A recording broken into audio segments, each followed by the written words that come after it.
In the last lecture, we learned that as Europe and its inhabitants were emerging from the Middle Ages, they embraced a kind of humanism that encouraged them to be better educated, more critical of received wisdom, and more practical. Obviously, this struck at the links of the great chain of being. Now, you might think that Europe's rulers would fear such a movement. As we'll learn in this lecture, they embraced it. They were the first individuals to be liberated from the chain. Now, to understand that, we have to understand the medieval background to kingship. When we think of medieval kings, I think we tend to think of them as being very powerful. But in fact, they weren't absolute. Think of King Arthur, the perfect medieval king in legend. But we always think of him as being surrounded by the Knights of the Round Table. And if you know the legend, you know that not all of those proved loyal. In fact, a medieval king had to answer to or balance quite a few groups in the great chain of being. First, there was the church. Remember that the king was subordinate to God and his angels. All medieval commentators agreed that his power came from God and could be revoked. That power was transmitted to him at his coronation, when the Pope crowns the Holy Roman Emperor. The Bishop of Rheims crowns the King of France.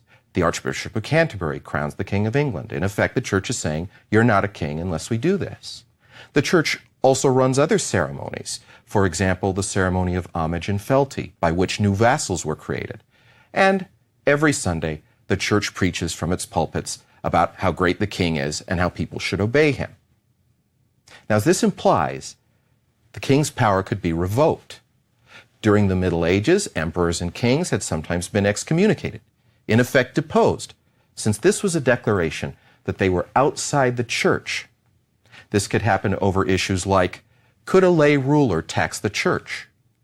Were churchmen subject to his courts? Could he choose his own bishops? This became known as the investiture controversy. In fact, it was a bishop, Archbishop Stephen Langton, who wrote perhaps the most famous and enduring statement limiting the power of a lay ruler, the Magna Carta of 1215. If we recall that popes claimed to be at the top of the great chain of being too, it should be clear that medieval kings had a great challenge in proving their superiority. Then there's the nobility. Remember that while medieval kings created and enriched nobles in order to have an army, that meant that they thus created, enriched, and empowered a whole class of people who might rise up to challenge them. In the feudal system, kings and emperors created nobles by making them vassals in the religious ceremony of homage and fealty. In this process, they endowed them with lands, also known as fiefs, in order to support mounted knights that the king could call on for his defense. But if you've purchased any of the medieval courses sold by this company, you know that the nobles so created often used their land and wealth to build up independent power bases, hence the modern use of the terms feudal and fiefdom. They sometimes used their armies not to maintain the king's peace, but to attack local towns or even the king himself. There are lots and lots of examples. For example, in France, the 100 Years' War was such a rebellion. It raged from 1337 to 1456. A series of weak kings were taken advantage of by their vassals, one of whom, the Duke of Normandy, also happened to be the King of England. That didn't stop him from claiming the throne of France as well. He was supported by other powerful French nobles like the Duke of Burgundy and the Duke of Orleans. At the war's height, in 1421 to 22, the French King Charles VI was forced to dispossess his own son and sign the succession over to the English king, Henry V. When both Charles and Henry died in 1422, both were succeeded by an English infant who became Henry VI.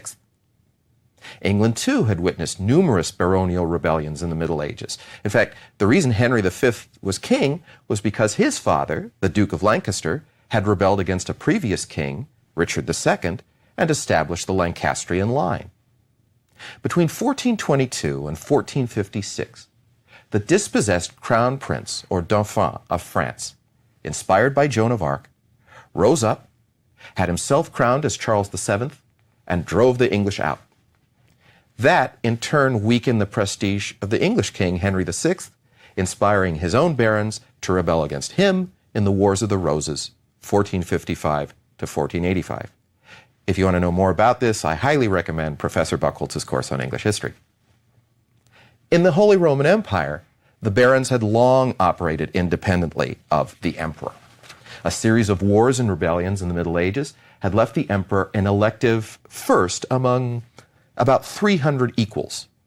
That is, Germany was really made up of 300 individual states, electorates, kingdoms, duchies, margravites, bishoprics. Basically, the thing was a feudal nightmare. The only places where the Habsburg Emperor had any real power were his ancestral lands, Austria and the Low Countries. Spain, too, came out of the Middle Ages as really a series of petty kingdoms in which great landowners had immense power. When Ferdinand of Aragon and Leon married Isabella of Castile in 1469, the nobles, fearing centralization if they succeeded to a united Spanish throne, rebelled for 10 years. And even after that was over, this still left the independent Muslim state of Granada to the south. Now, to fight the barons, kings needed soldiers. They needed to hire mercenary armies, soldiers you paid occasionally rather than endowed with land permanently, as in feudalism. Clearly, the feudal thing didn't work, hence the rebellions we've talked about. Now, where are kings going to get the money to do this? Very early on, they figure out that they need to ally with towns and their merchants. Towns are wealthy from trade, and they're frequently attacked by the local baron, so they're a sort of natural ally in this fight.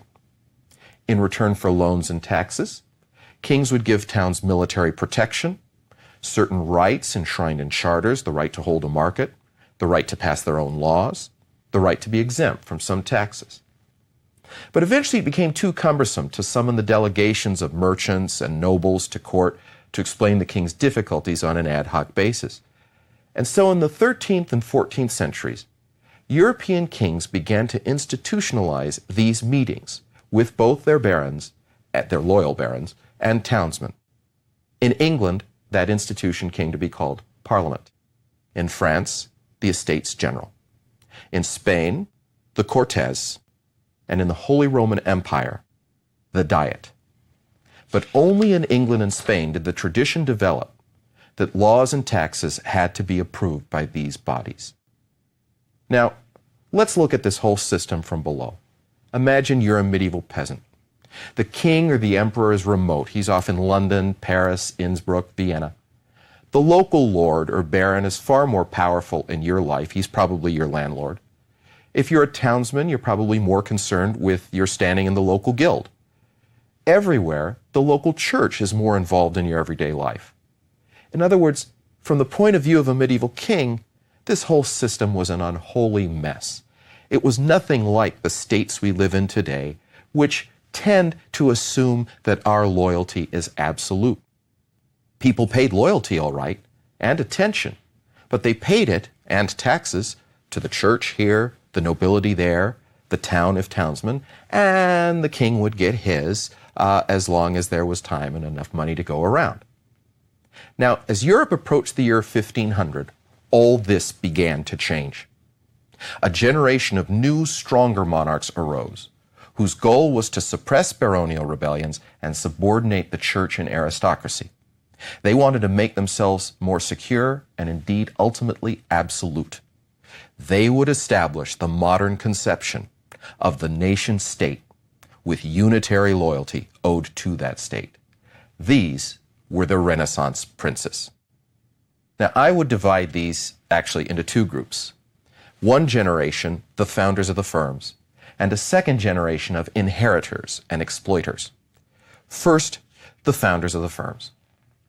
All across Western Europe, new dynasties emerged from out of the carnage of the civil wars that we just talked about. In England, out of the Wars of the Roses, emerged first the Yorkists under Edward IV in 1461, and then more permanently, Henry VII established the Tudors in 1485. In France, the Valois family re-established themselves after the disasters of the Hundred Years' War. First Charles VII, and then Louis XI ruled France from, altogether, 1422 to 1483. In the Holy Roman Empire, the Habsburg power revived under Maximilian I, who ruled from 1493 to 1519, and as we've seen, Spain was united by Ferdinand and Isabella. Isabella predeceased Ferdinand He ruled until 1516. Even Portugal united under the House of Aviz, and in Hungary, Matthias Corvinus ruled strongly from 1458 to 1490.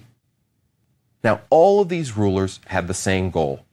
They wanted to establish or reestablish their dynasties on a more permanent, stronger footing and reduce baronial opposition. How would they do that?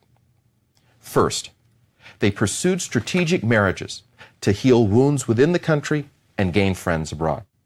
Ferdinand and Isabella married their children into powerful European royal houses. One daughter, Isabella, married into the Portuguese royal house. Another daughter, Juana, married Philip, Duke of Burgundy. A third daughter, Catherine of Aragon, married Prince Arthur Tudor of England. All of these marriages will be important later. Henry VII of England, descended from the Lancastrians, married Elizabeth of York to unite the two warring houses of the Wars of the Roses. He then married his son Arthur to Catherine of Aragon of Spain. Now, when Arthur died in 1501, Henry, fortunately, or perhaps not so fortunately, had another son, another Henry, and as you probably know, that didn't work out so well. He married a daughter, Margaret, into the Scottish royal house, and then Henry VII's other daughter, Mary, was married to Louis XII of France. Now, earlier, Charles VII, who you'll remember had restored French royal power during and after the 100 Years' War, had engineered the marriage of Margaret of Anjou into the House of Lancaster. And as we have seen, his descendant Louis married an English princess. Maximilian, the Holy Roman Emperor, married Mary of Burgundy, allowing him to claim one of Europe's richest kingdoms. By the way, you can see the sort of almost spider web of entanglement of these royal families, all jockeying for position, all hoping to acquire new territory. Maximilian married his son, Philip of Burgundy, to Juana, the daughter of Ferdinand and Isabella, thus linking the Habsburgs with Spain. That'll be important later. The Habsburgs also married into the ruling house of Hungary. All of these marriages bolstered new or weak lines and gave them powerful friends and increased their holdings. The second method of the founders of the firms was to suppress baronial private armies, and ruthlessly. In France, Charles VII reduced his barons to obedience after driving the English out. He still faced a powerful Duke of Burgundy, Charles the Bold, whose predecessors had supported the English. In 1474, Louis XI assembled a coalition against Burgundy and killed him in battle 3 years later. Louis thus annexed Burgundy, but the Low Countries went to his daughter Mary, who married Maximilian. Well, if you're getting a little confused, that's okay. Louis was known as the Spider for his ability to weave this sort of web and his patient intrigue. He eventually gathered into that web Anjou, Maine, and Provence, all areas that had stood outside French royal power before. In England, Henry VII put down a series of rebellions and held nobles in bond. That is, they had to deposit a certain amount of money with him for future good behavior. He banned private armies, virtually ending feudalism in England, and he expanded the powers of the Justices of the Peace, or JPs. These were small landowners. They couldn't challenge him. By expanding their power, he took it away from the great nobles.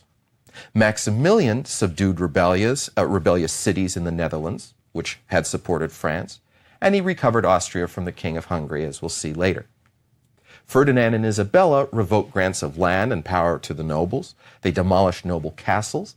They gained control of noble military orders. You'll notice that these Renaissance princes are very jealous of their own rights, but they're perfectly happy to trample over the rights of others. Now, in fact, I want to be fair here. In Spain's case, they eventually opted for a rather more decentralized government in which local areas were given great autonomy and ruled for the king and queen by a viceroy. The third method of these Renaissance princes was to ally with cities for loans and money. They were also careful to hire humanist-educated lawyers and merchants, as well as nobles, to counsel them. A fourth method was to work with assemblies. In Spain, Ferdinand and Isabella relied on the Cortes of Castile, composed mainly of merchants, to try criminals and restore order. Fifth, they maintained good relations with the church. Who needs trouble here? All of these rulers were enthusiastic persecutors of heretics and religious minorities. They believed that only a subject who worshipped as the king worshipped could be a loyal subject. Most infamously, Ferdinand and Isabella established the dreaded Spanish Inquisition in 1478 to root out conversos, converted Jews, and moriscos, converted Muslims, who practiced their religion secretly. They persecuted Moors and Jews ruthlessly. From 1492, 150,000 Jews were expelled, leading to the loss to Spain of many physicians, artists, and government officials. From 1502, Muslims were expelled as well, and in 1602, even converted Muslims had to leave. In return, the Pope granted to Spanish kings the title of most Catholic and the right to name bishops and abbots in Granada and the New World. A sixth method of these rulers was to drive out foreign invaders and consolidate holdings, as well as impose religious uniformity. As we've seen, Charles VII drove the English from France. Henry VII sought to secure his northern border with Scotland. Ferdinand and Isabella drove out the Moors and persecuted the Jews. They also fought to safeguard their possessions in Italy. They reformed the army and established a great diplomatic corps that would come in handy later.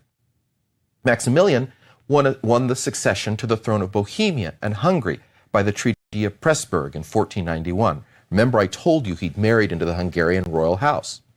He, in effect, became a foreign invader. A seventh method of these kings was to reform their governments and legal systems to be more efficient, more professional, more in control of the localities, and more responsive to the monarch. Ferdinand and Isabella issued the Edicts of Montalvo, reducing the size of the council to make it more flexible, reforming financial agencies, emphasizing promotion by merit rather than birth. Like Henry VII in England, they relied on small landowners, the hidalgos, to police the localities. Henry VII reformed the administration of crown lands. Both he and the Holy Roman Emperor created new tribunals to determine local disputes. Henry's is famous as the Court of Star Chamber, which was actually a pretty fair and popular court, in contrast to its reputation. Finally, in keeping with the Renaissance, these princes had a healthy respect for education, the arts, and propaganda. They employed scholars and artists. They sought to be portrayed in the best possible light, and their enemies in the worst. For example, supporters of Henry VII actually repainted pictures of his predecessor, the usurped Richard III, to exaggerate his hunchback. He himself commissioned a complimentary history of his reign by Polydore Virgil. Now, the next generation I want to talk about built upon this foundation. I call them the inheritors and exploiters. Where the pioneers laid the groundwork, their successors grew even more powerful. And here we meet some of the most famous people in European history, names to conjure with. In England, Henry VIII and Elizabeth I, who between them dominated that part of the island from 1509 to 1603, with an intermission in between. In France, Francis I and Henry II, who ruled from 1515 to 1559 altogether. In the Holy Roman Empire, Charles V, 1519 to 1556, who also, thanks to the Habsburg marriage of his predecessors, was ruler of Spain as Charles I from 1506 to 1556, when he was succeeded by his son, Philip II, who ruled until 1598. These are some of the most famous names in European history. All of them were well trained for the task at hand. Even more than their predecessors, they had terrific humanistic educations. Charles V was tutored by the future Pope Adrian VI, Elizabeth I by the famed education reformer Roger Ascham, Francis I by Christophe de Longueville. All spoke several languages, including Latin. The cosmopolitan Charles V used to say, "I speak Spanish to God, Italian to women, French to men, and German to my horse." Henry VIII played the lute and composed. He was an excellent dancer and horseman. He befriended Thomas More and Erasmus before he killed the former, and he wrote a famous treatise against Martin Luther, for which the Pope named him Defender of the Faith. Admittedly, that didn't turn out so good. Francis I was a renowned man of letters and book collector. Under his patronage, Guillaume Boudet established a great French royal library. Francis was a terrific patron of the arts, as we'll see below, and he was a better wrestler than Henry, which he proved at a summit meeting in 1520. all continued the policies of, first, suppressing elite power. Henry VIII with his frequent executions. Charles V launched a war against recalcitrant Protestant barons and towns. All engaged in strategic marriages. Henry VIII with Catherine of Aragon and later Anne of Cleves. He also tried to marry his daughter to Charles V. شیرالات کسرا شیرالات کسرا شیرالات کسرا شیرالات کسرا شیرالات کسرا محصولی از گروه صنعتی ایزی پایپ. Charles V and his son Edward to Mary, Queen of Scots. Francis married the daughter of his predecessor, and Philip II married a host of important European women, including Mary Tudor of England. All of these rulers suppressed heretical groups. Thus, it was Charles V who summoned Martin Luther to answer charges of heresy before the Diet at Worms in 1521. Thus, Henry VIII wrote against the ideas of Martin Luther and later persecuted Lutherans even as he inadvertently launched a Reformation.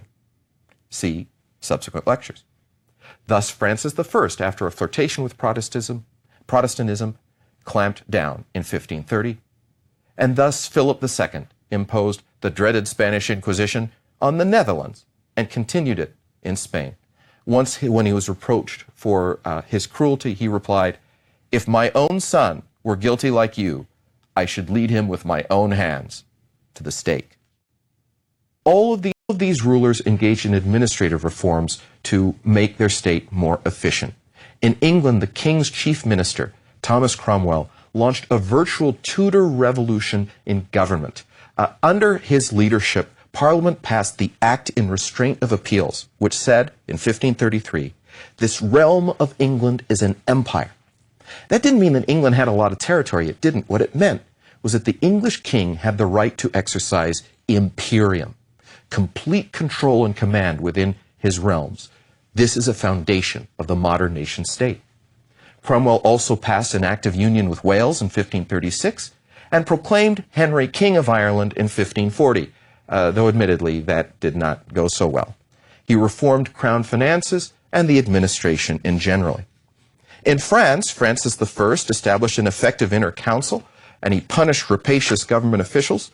He reformed government finances, but he also expanded the sale of government offices to raise money. Charles I, chief minister in Spain, Francisco de los Cobos, established an efficient administration based upon councils coordinated by a council of state. So all of these rulers had their methods. Feeling their oats, they also changed policies of consolidation into expansion. Charles V and Francis I fought for control of Italy during the 1520s. Henry VIII attempted multiple invasions of Scotland and France. Spain, of course, expanded overseas in the New World, see next lecture. Faced down an Islamic challenge in the Mediterranean by defeating a Turkish fleet at Lepanto in 1571. Conquered most of Italy. Annexed Portugal in 1580 when the Portuguese royal house died out. And dabbled in the politics of England and France. In terms of religion, these rulers sometimes sought to dominate the church as well. The classic example, of course, is Henry VIII. Unable to secure a divorce from Catherine of Aragon from the Pope in the 1520s, he declared himself supreme head of the Church of England in 1534.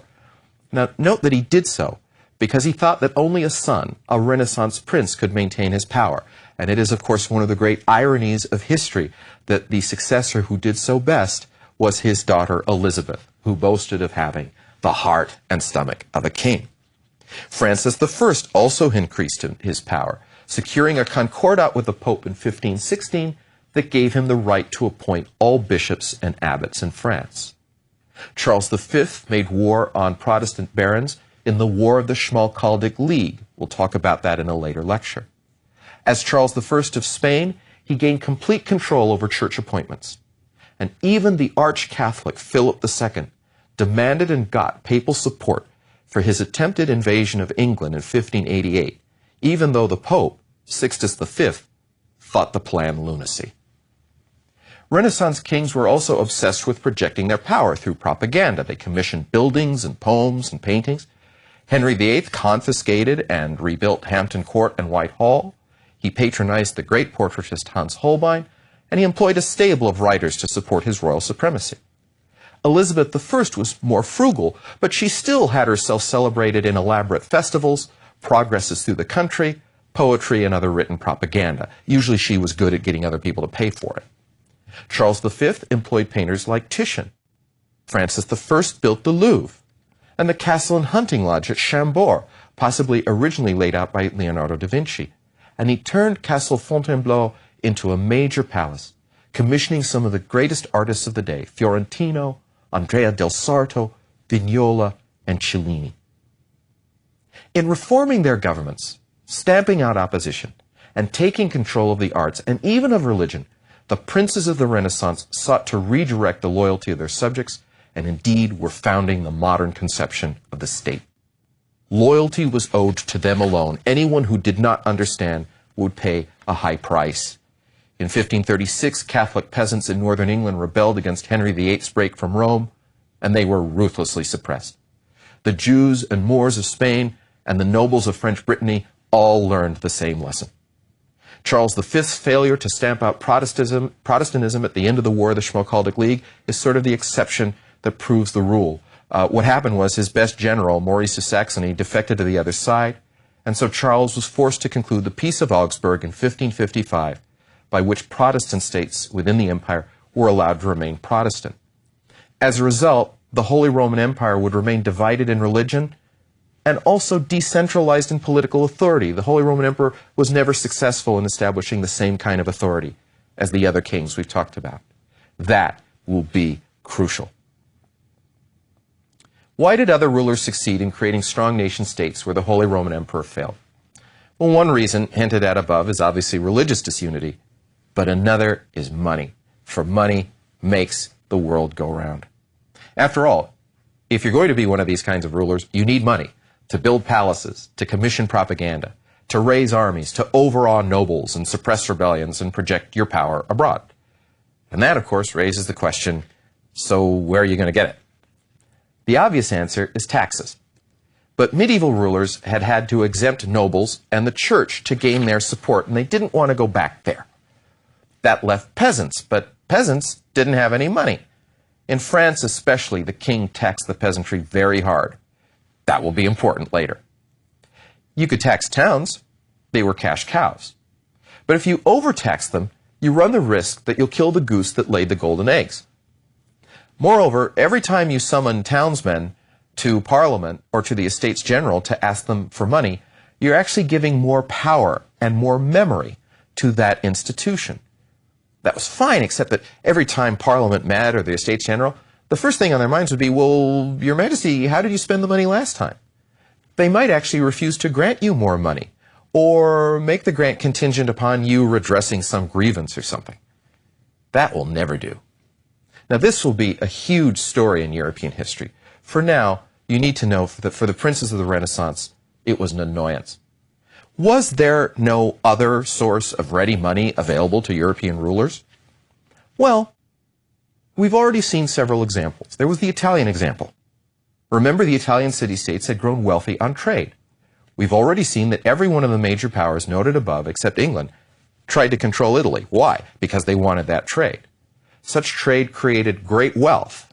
Among other things, it endowed great banking houses, the Medici in Florence, allied with the kings of France, the Fuggers, who worked with Charles V in Augsburg. The Medici became so powerful that they eventually married into the French royal house. Then there's the English example. Henry VIII, remember, had taken over the Church of England. We'll talk more about that in a subsequent lecture. But among his policies was to confiscate its land. In 1534, he began with annates, taxes paid to the Pope. He then confiscated the smaller monasteries in 1536, the larger ones in 1539, hospitals and other charitable foundations in 1547. The idea was to increase the king's revenue. Unfortunately, this only tempted Henry to spend more money on wars and palaces. He ended up going so far into debt that he needed quick cash, and so he eventually sold this land, which could have endowed the monarchy for centuries, to his gentry and nobles. That made them rich and the English king poor. Stay tuned. That's going to be another important story. Then there's the French example. Beginning with Louis XII, the French just sold government offices. That raised cash quickly and it stimulated social mobility, but it also expanded the size of government, and it meant that service was based on wealth, not merit, which of course could lead to unsuitable office holders. Then, finally, there was the Portuguese example. Portugal was a much poorer country than any of the others we've been talking about. But in the 14th century, they came up with a brilliant idea. The Portuguese prince, Henry the Navigator, wondered whether you could possibly bypass the Italians and sail to the east and develop trade with them by going around Africa. Now, there's a great question here. Does Africa actually end? Portugal's attempt to answer that question would lead to a rash of state-sponsored exploration. Anybody with a boat wanted to try. It would also lead to the discovery of what was, for Europeans, a new world.